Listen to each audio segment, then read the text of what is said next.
Allez, aujourd'hui je reviens pour vous parler des tampons Stampin' Up. Il existe deux types de tampons Stampin' Up. Donc là, les photopolymères Stamp, en fait, c'est les tampons clear. Voilà, celles qui sont voilà, transparentes. Et cling par les tampons mousse. Voilà. Donc chez Stampin' Up, la façon dans laquelle moi je vous conseille de faire, c'est si vous avez les tampons mousse, les tampons clear, pardon.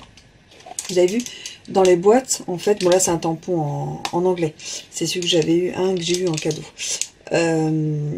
Bah moi je les utilise vraiment.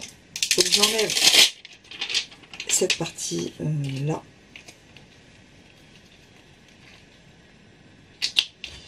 Je les mets vraiment là-dessus. Et après, moi, j'utilise plus non plus cette partie-là. Parce que cette partie-là,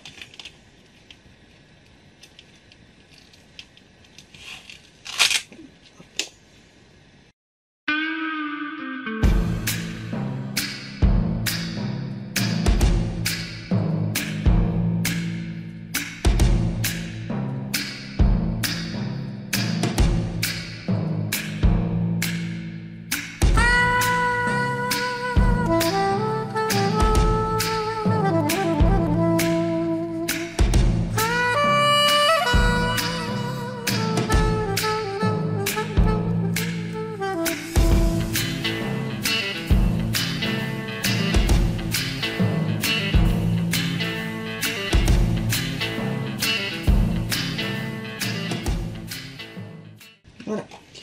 Donc comme ça, vous savez déjà si vous en avez un qui vous manque ou pas. C'est rangé, ils tiennent vachement bien, même dans le temps, parce que mes anciens tampons c'est comme ça. Donc vous récupérez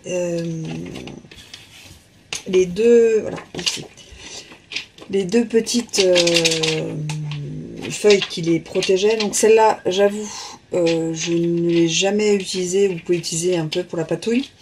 Mais celles-ci, je les garde et je les utilise en fait pour... C'est du rhodoïde. Voilà, pour tout ce qui est carte à fenêtre, système de shaker.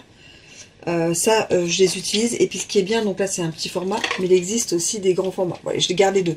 Ça c'est vraiment pour tout ce qui est patouille. Donc ça c'est celles qui sont complètement fines. Et celles qui sont bien rigides, je les garde en fait pour les shakers. Et je les garde, voilà, tout ça c'est à côté. Voilà, donc voilà comment j'utilise ce type-là.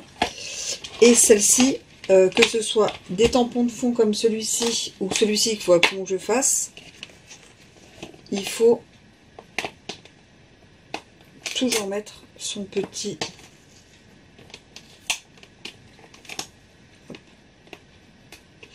le petit dessin derrière, et après je les colle, et le caoutchouc je ne le garde pas, et comme ça en fait on voit ce qu'il y a à l'envers, et ça maintient bien en fait sur les blocs acryliques en mettant le schéma. Bon alors là ça je vais le mettre sur le Stamparatus. Donc pour le faire, il faut enlever la première protection du tampon. Ensuite on prend le petit schéma qu'il y a dedans.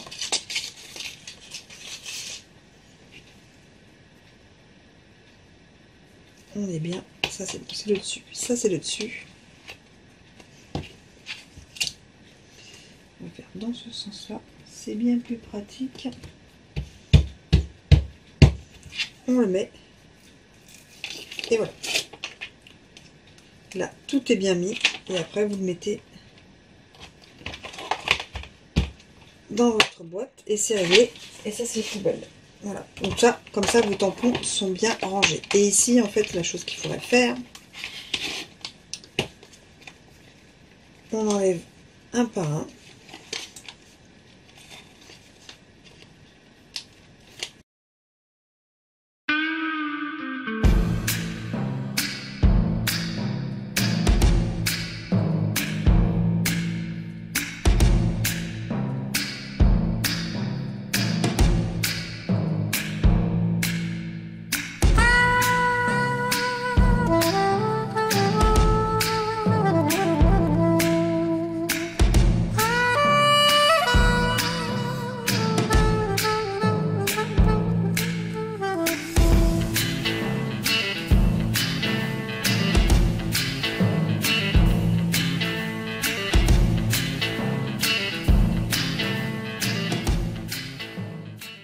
Donc il y en a qui gardent en fait ceci,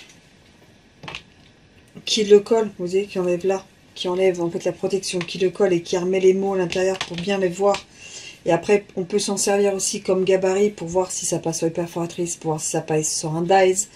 Voilà, des choses comme ça pour voir à peu près où on va le tamponner. Donc ça peut être aussi sympa. Puis alors, sinon, le garder comme ça. Vous savez derrière le texte qu'il y a. Et vous êtes pas mal. Et comme ça, je trouve c'est plus rangé. On peut s'en servir du coup tout de suite. Il n'y a plus rien à enlever. C'est beaucoup plus pratique. Donc voilà ce qu'il faut faire quand vous recevez vos tampons de chez Stampin' Up. Allez, moi je vous dis à très vite en vidéo. Allez, tchuss!